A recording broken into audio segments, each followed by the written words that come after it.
in the, trying to find ways to cope. And the topic of my talk is going to be breaking the stamina of the stigma.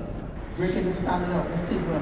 Because what I've learned being in the field of mental health and psychotherapy for over a decade and a half is that there's a stamina that mental health has gained specifically as it relates to men.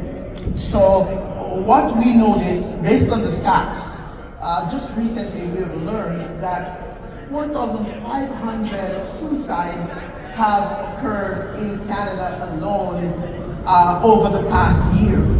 The shocking piece in all that is about 75% of that is men. So you just imagine 75% of the suicide that happens here in Canada, most of it is men. Men are 3 times as likely to die by suicide than women.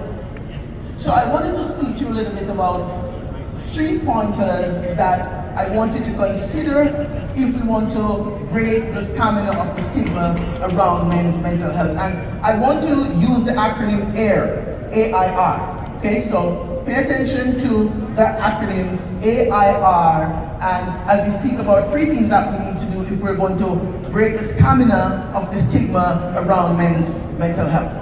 But before I do that, I wanted just to say to everyone within the hearing of my voice that the first thing that we need to be aware of if we're going to break the stamina of this stigma is we've got to be willing to talk to somebody.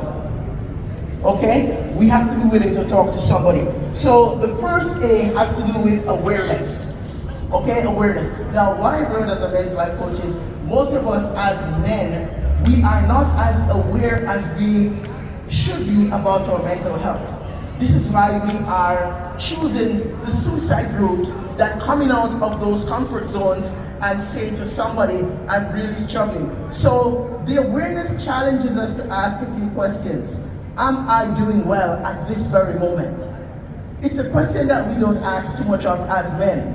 We ask our kids, we ask our partners, we ask our friends, but we are not checking in to say, hey, how am I doing? Am I in a good place? Is my mental health in a good place? Have I been taking enough time to address my mental health? So we have to be more aware as men about where we're at and how things are going. So let's talk a little bit about that awareness. If you notice that you're not sleeping well, something is off. You need to check in on why is it that my sleep is so disturbed. If you find that you're not eating well, if you find that you are smoking more than normal, you're more on edge than normal, you're drinking a little bit more than you normally would, you're more agitated at work than you would like to be, then it's time for you to slow down and check in and ask yourself, what's going on with me right now? Am I falling out of sync? So that's the first thing that you have to be thinking about, that awareness. Slow down amidst the busyness to check in. That's the first point. The second point has to do with the I. Now, the I in my acronym, guys, is a very crucial one. Intentional. You need to be very intentional with how much you're paying attention to your mental health. You see, intentionality just does not happen. It takes work. Now, what I've learned over the years is as men, we work hard. We like to work hard, right? We work hard to make money. We work hard to preserve our families. We work hard at our careers. We work hard and we're very intentional with it. We get promotions. We pride ourselves in working hard. But we're not as intentional as we should be as it relates to addressing our mental health. So what can we do? Here's what I've learned, guys, and the ladies may yell at me for this, those who are hearing, because we like to say, hey, ladies talk a lot, all right? Our problem as men is that we're not talking enough.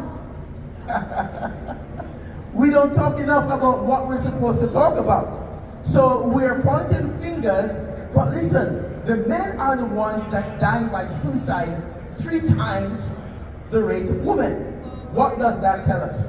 Number one is we have got to start normalizing these conversations. Guys, if we're going to break the stamina of the stigma around men's mental health, we have to learn as men how to normalize these conversations. It's no shame for you to talk to somebody about how you're feeling and let them know that I'm